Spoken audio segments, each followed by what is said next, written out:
If you want to learn programming from scratch and in very practical way, then you are in the right place. Welcome to the course of data structure using C language by Code with Shivam. चलिए शुरू करते हैं। सबसे पहले हम बात करेंगे कि इस कोर्स में हम क्या चीज़ें कवर करने वाले हैं। हमारे कोर्स का स्ट्रक्चर क्या होने वाला है।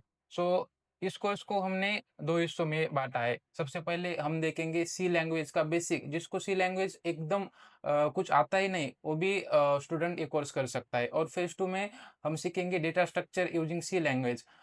ये course data structure using C language का है। तो बहुत लोगों का सवाल होगा कि हम सी लैंग्वेज पहले क्यों सीख रहे हैं? जब हम डेटा स्ट्रक्चर इम्प्लीमेंट करेंगे, तब सी लैंग्वेज के बहुत कंसेप्ट, वेरिएबल्स, फंक्शंस, अरे ये सब हमें लगेंगे।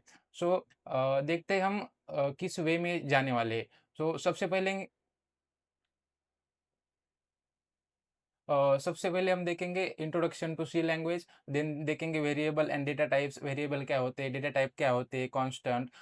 देन देखेंगे control statement, if else, switch, then functions, array, pointer, structure and files. अभी आपको लग रहा है ये सब क्या है, लेकिन डोंट वरी, हम जैसे जैसे आगे जाएंगे क्लियर होता जाएगा। फेज 2 में हम देखेंगे डेटा स्ट्रक्चर का इंट्रोडक्शन देखेंगे। डेटा स्ट्रक्चर क्यों यूज़ होता है, डेटा स्ट्रक्चर टाइप्स क्या होता है, टाइम कॉम्प्लेक्सिटी क्या होता है, स्पेस कॉम्प्लेक्सिटी क्या होता है, ये चीज़ें हम धीरे-धीरे पढ़ेंगे। उसके बाद हम अरे अरे पढ़ेंगे, अरे के ट्रैवर्सल टेक्निक पढ़ेंगे, जैसे कि इंसर्शन, डिलीशन। फिर आएँगे लिंक लिस्ट पे, stack, Q, trees, graph and searching and sorting algorithm. तो आपके दिमाग में एक और चीज़ आ रही होंगी कि सी लैंग्वेज के यूट्यूब पे इतने ट्यूटोरियल है, इतने वीडियोज़ पड़े हैं, तो मैं आपका ही लेक्चर क्यों देखूँ?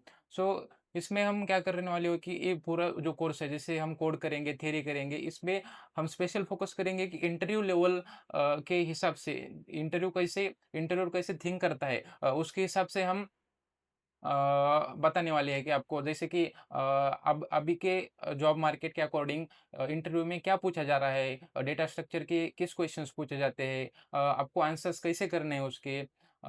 ये सब बातें हम बताने वाले। इस सबसे पहले हम देखेंगे कि प्रोग्रामिंग मीन्स होता क्या है, what is exactly means by programming.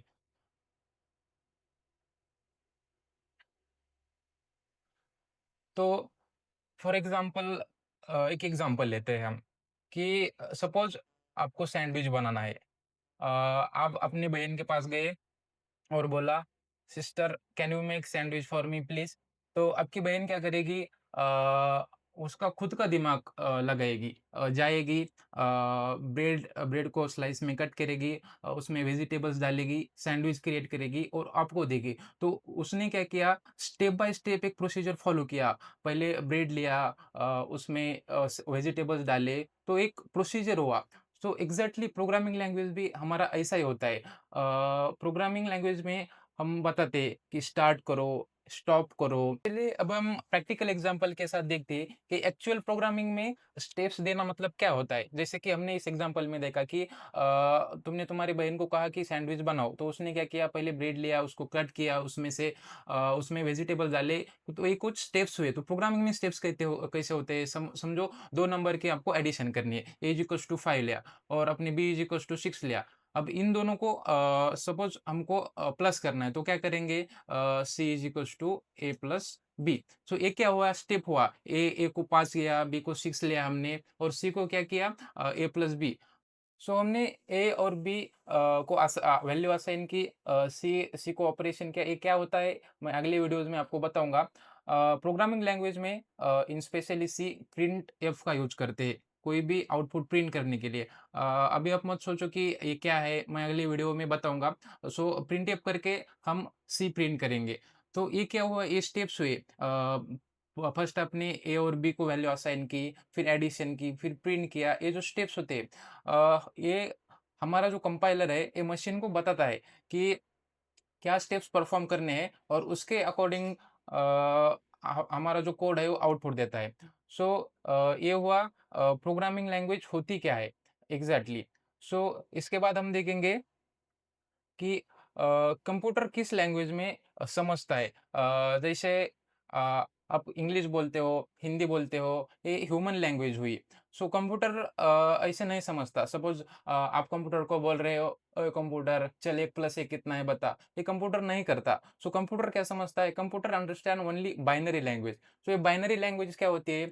Binary is a number system that uses only 2 digits that 0 and 1। ये जो हमारे कंप्यूटर है और जितने भी इलेक्ट्रॉनिक डिवाइसेस है, ये सिर्फ 2 चीज़ों पे काम करते हैं। पहला है 0, दूसरा है 1। इसका मीनिंग होता है इलेक्ट्रॉनिक्स लैंग्वेजेस में 0 means off and 1 means on.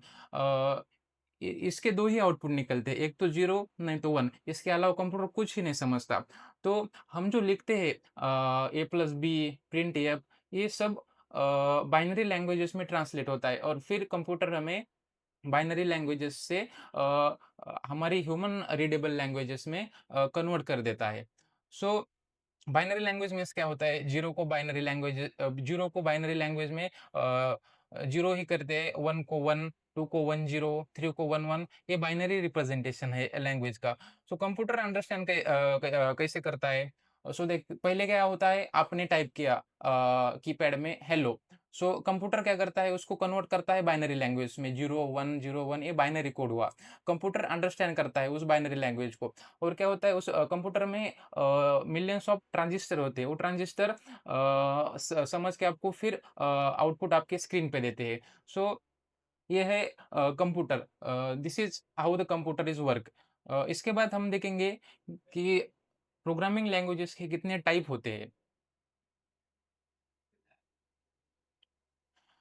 So basically there are three types in programming languages, that is machine level language, assembly language and high level language। तो एक क्या बवाल है?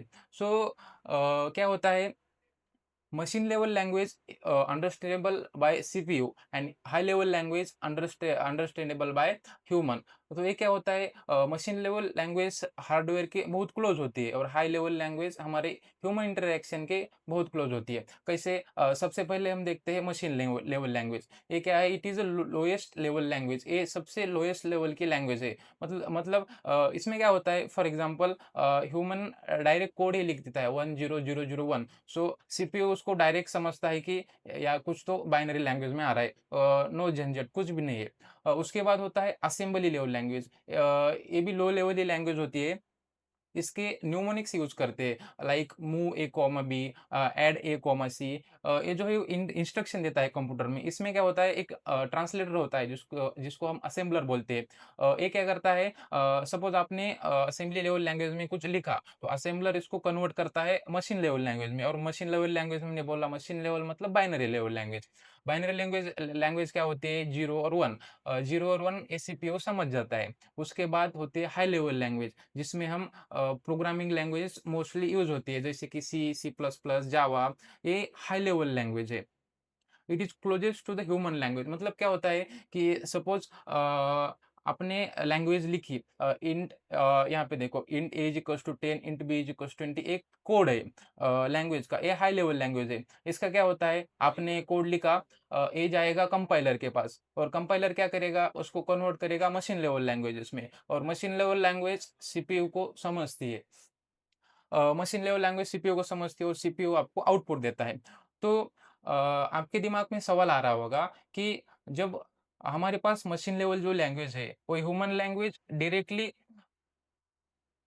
लैंग्वेज अगर डायरेक्टली सीपीयू को समझ आ रहा है, तो हाई लेवल लैंग्वेज हम क्यों यूज़ कर रहे हैं? इतना सब क्रिटिकल करने का क्या मतलब है? सो देखो, क्या होता है, सपोज़ एक ज़ोमैटो का यहाँ एप्लीकेशन है। ये ज़ोमैटो का एप्लीकेशन है और यहाँ पे सपोज़ फीचर्स है, ए, बी फीचर्स, ऐसे कुछ फीचर्स है। तो क्या हुआ, अगर आप ऐसे कोड लिखोगे 1001 या फिर असेंबली लैंग्वेज में और सपोज़ आपको कोई उसमें चेंज करना होगा या फिर कोई बग आया कि आपको कोई चेंजेस करने होगा, तो आप ढूँढते बैठोगे 10 हमने कहाँ लिखा था, क्या चेंज करना है, सब दिमाग फ्यूज़ हो जाएगा। तो हाई लेवल लैंग्वेज इसीलिए डिज़ाइन करी है कि ह्यूमन को अंडरस्टैंडेबल हो, हम उसको अच्छी तरह से लिख पाए, टेस्ट कर पाए, डिबग कर पाए। और जब हम हाई लेवल लैंग्वेज लिखते हैं, तो ईज़िली हम देख पाते हैं कि कहाँ एरर है, क्या इम्प्रूवमेंट करनी है, ये सब करते हैं। Because in programming language there is a one concept called optimisation. Optimisation बहुत ज़रूरी है प्रोग्रामिंग लैंग्वेज में। सो इसलिए हाई लेवल लैंग्वेज यूज़ होती है। अब सी भी हाई लेवल ही लैंग्वेज है एक। This is about introduction to programming. हम अगले वीडियोज़ में देखेंगे कि प्रोग्रामिंग में इसमें कंपाइलर यूज़ होता है जीसीसी, उसको कैसे इंस्टॉल करें, वीएस कोड कैसे इंस्टॉल करते हैं और उस पे हम हमारा फर्स्ट कोड रन करके देखेंगे। So thank you guys for watching this video.